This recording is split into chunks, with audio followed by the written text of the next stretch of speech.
Mobile phone charge ചെയ്യാൻ വേണ്ടി കുത്തിവെച്ചതിന് ശേഷം ചാർജർ ഊരി വെക്കാതെ പോകുന്ന ഒരാളാണ് നിങ്ങൾ. അങ്ങനെയാണെങ്കിൽ നിങ്ങൾ ഒരു 8ൻ്റെ പണി കാത്തിരിക്കുന്നുണ്ട്. എന്താണെന്നുള്ള ഡീറ്റെയിൽ ആയിട്ട് പറഞ്ഞുതരാം. അതിനു മുമ്പ് നിങ്ങൾ ഈ ഒരു ചാനൽ ഫോളോ ചെയ്യാതെയാണ് ഈ ഒരു വീഡിയോ കണ്ടുകൊണ്ടിരിക്കുന്നതെങ്കിൽ ദയവേത് ഫോളോ ചെയ്യുക. അങ്ങനെയാണെങ്കിൽ ഇതുപോലുള്ള യൂസ്ഫുൾ ആയിട്ടുള്ള വീഡിയോസ് നിങ്ങൾക്ക് എന്ത് ലഭിക്കുന്നതായിരിക്കും. നമ്മൾ മൊബൈൽ ഫോൺ ചാർജ് ചെയ്തു, ചാർജ് ഫുള്ളായി കഴിഞ്ഞതിന് ശേഷം നമ്മൾ ചാർജർ അവിടെ നിന്ന് ഊരി വെക്കാതെ നിൽക്കുകയാണെങ്കിൽ ഒരു ചുക്കും സംഭവിക്കില്ല എന്ന് ഒരുപാട് പേര് പറയുന്നുണ്ട്. എന്നാൽ ഇന്നത്തെ പഠനത്തിൽ പറയുന്നത് ഒരുപാട് കാര്യങ്ങൾ സംഭവിക്കും.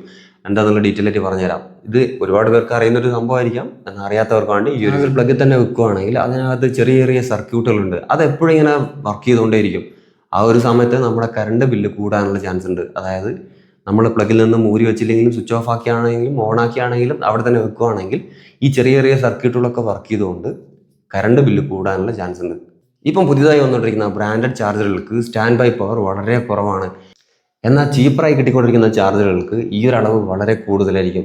മാത്രമല്ല ഈ ഒരു അളവ് കൂടുന്നതുകൊണ്ട് തന്നെ നമ്മളെ കറണ്ട് ബില്ല് കൂടാനും അതേപോലെ ഈ ചാർജർ ഇങ്ങനെ ചൂടാവാനും അതുകൂടാതെ തന്നെ തീ പിടിക്കാനും വരെ ചാൻസ് ഉണ്ട്. നമ്മൾ എപ്പോഴും ഇങ്ങനെ പ്ലഗ് തന്നെ ഇട്ടുകൊണ്ടിരുന്നു കഴിഞ്ഞാൽ നമ്മുടെ ചെറിയ കുട്ടികളൊക്കെ ഈ ഒരു കേബിൾ എടുത്ത് കടിക്കുകയാണെങ്കിലും, അല്ലെങ്കിൽ അങ്ങനെ ഒരു ഹാബിറ്റ് ഉണ്ടാവുമല്ലോ നമ്മുടെ കുട്ടികൾക്കൊക്കെ, അങ്ങനെ ഈ കുട്ടികളൊക്കെ ഇത് കടിക്കുകയാണെങ്കിലും വലിയ അപകടങ്ങൾ വരാനുള്ള ചാൻസ് വരെ ഉണ്ട്.